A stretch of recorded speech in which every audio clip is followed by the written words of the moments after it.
SGA receiving his MVP trophy before Game 2.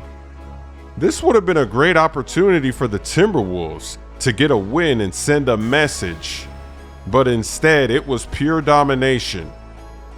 The MVP, he had 38 points tonight. They get 26 from J-Dub and 22 from Chet Holmgren. For the T-Wolves, Anthony Edwards, he puts up 32 points, but he was only 1 of 9 from downtown. They get 22 from Jaden McDaniels. Julius Randle, he only had 6 points. That's tough. They took him completely out of the game in this one. And Shea, they don't have an answer for Shea, because he's just scoring with ease. And Jaden McDaniels, even though he has all that size, 6'9", 6'10", he's just too slow for Shea, because a lot of the shots, there's so much separation when he pulls up. Even with the length, he's not able to close the gap. So they're going to have to switch this matchup. They really are. They got to put somebody else on Shea, because McDaniels, that's not going to work. And then the Timberwolves, they were playing a zone defense. Like, look at this. Why are they playing a zone defense? See, Game 2, it actually has me worried for the T-Wolves, because it seems like they don't know what they need to do to win the series. They made some terrible adjustments in this one. They didn't chuck up as many threes as they did in Game 1, but there goes another basket beating the zone. I don't know why they pulled out a zone defense. That's not going to work on OKC. But look at this. Shea's in the post.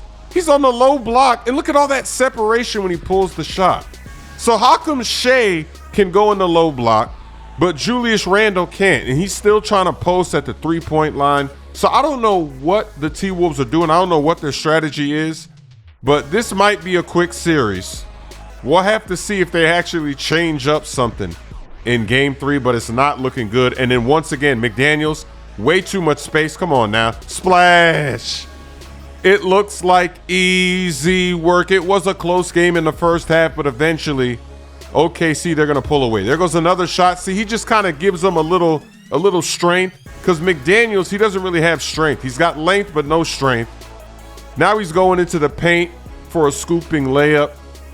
These baskets are looking really easy. This looks like easy work. Randall having a terrible night. He gets stripped.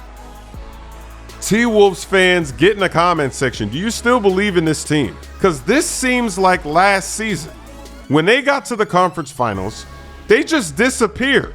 They did a great job first 2 rounds, and then they just fell apart, and they're doing it here again. It's only Game 2, but I just don't like what I saw here in Game 2. It just doesn't look good to me.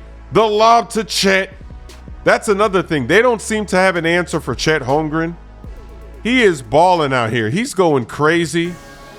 He's got a lot of confidence. He's dunking the ball. He's hitting threes. They're dominating in this one. Hartenstein, wide open. Free slam in the paint. This game is over. They're not going to blow the lead. And Shea, he does not care about McDaniels. Look at that. He's weaving through the defense, makes them switch. He just hits the midi, and then they just double team. Look at that. You're going to double team like that? Splash. You're going to leave J-Dub? Come on, cuh. And then once again, they're going to try to trap, but he's at the half-court line. Why double team if he's at half-court? You don't need to double team if he's that far back. Thunder go up 2-0. Give that guy a map. Merch is now available at chrissmooth.com, shipping worldwide. My songs, He Quit the Game, Lob City, and My Camo are now available on all streaming platforms. But look what I'm going to do to that. I'm going to block that dunk. Get that cheese out of here. When I did that, I said, all right, Cat might be the character for me. What rhymes with cash? I just put Dr. Strange to the floor.